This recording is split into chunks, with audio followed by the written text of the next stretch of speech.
Good morning વિદ્યાર્થી મિત્રો. જોઈએ ધોરણ 10 ગણિત પ્રકરણ 2 બહુપદી. એમાં આપણે સ્વાધ્યાય 2.2 આવ્યા હતા. જોઈએ એનો ક્વેશ્ચન નંબર 1. નીચે દર્શાવેલ દ્વિઘાત બહુપદીઓના શૂન્યો શોધવાના અને તેના શૂન્યો અને સહગુણક વચ્ચેનો સંબંધ ચકાસવો. પહેલો કંઈક આવી રકમ છે x² - 2x - 8. અહીંયા શું પાડવાના? પહેલાં અવયવોથી xની કિંમતો શોધવાની છે. તો આ બહુપદીના અવયવો પાડીએ. 8ના એવા બે ભાગ કરવાના કે બાદબાકીથી આવવું જોઈએ 2, હે ને? તો 4 + 2 એટલે શું આવે? -2, બરાબર. તો x² - 4x + 2x - 8. આમાંથી x કોમન કાઢો તો x - 4. આમાંથી 2 કોમન કાઢો તો x - 4. એક વખત આ કૌંસ, એક વખત આપણને મળેલો કૌંસ, એટલે x + 2 અને x - 4. x + 2 = 0, x + 4 = x - 4 = 0. તો x બરાબર મળે -2 અને x બરાબર મળે 4. આમ x² - 2x - 8ના બે શૂન્યો આપણને મળ્યા.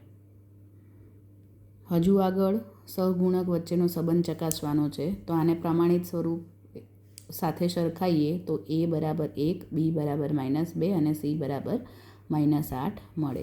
શૂન્યોનો સરવાળો કરીએ આલ્ફા પ્લસ બીટા, તો 4 + -2 + -4 - 2 2 ભાગ્યા 1 - b ભાગ્યા a, બરાબર. તો 2 છે શું મળ્યું? b મળ્યું, એટલે -2 મળ્યા b બરાબર, અને a બરાબર શું મળ્યા? 1 મળ્યા. શૂન્યનો ગુણાકાર કરીએ આલ્ફા ગુણ્યા બીટા, તો 4 × -2, બરાબર. તો -8 ભાગ્યા 1 થશે. c બરાબર -8 અને a બરાબર 1 આપણને મળ્યા. તો આ રીતે સહગુણક વચ્ચેનો સંબંધ ચકાસી શકાય. જોઈએ પ્રશ્ન નંબર 2 સાથે જોઈ લઈએ. 4s s² - 4s + 1 આ પણ એક બહુપદી જ છે. આના પણ એ જ રીતે આગળ અવયવો પાડ્યા બહુપદીના કે 4 × 4 એના એવા બે ભાગ પાડવાના કે સરવાળાથી -4 આવે. સરવાળાથી એટલે બે સમાન ચિહ્નો હોવા જોઈએ. 2 દુ 4 -4 આ રીતે આવે. તો 4s² - 2s - 2s + 1, 2s common કાઢીએ તો 2s - 1, અહીંયાથી 1 કોમન કાઢીએ તો 2s - 1.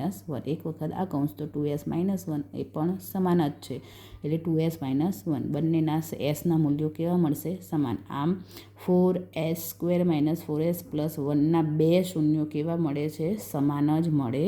સહગુણક વચ્ચેનો સંબંધ ચકાસી લઈએ. તો 4s² - 4s + 1ને પ્રમાણિત સ્વરૂપ સાથે સરખાઈએ તો a બરાબર 4, b બરાબર -4 અને c બરાબર 1 મળે, બરાબર. શૂન્યોનો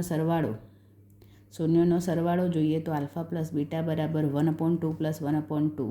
આ બંને સમાન ચિહ્નો છે એટલે મળે 2/2. ઉપરનો સરવાળો, નીચે આધાર સરખો છે એટલે 2/2 છે, ઉડી જાય એટલે 1/1 લખાય. b બરાબર -1 અને a બરાબર 1.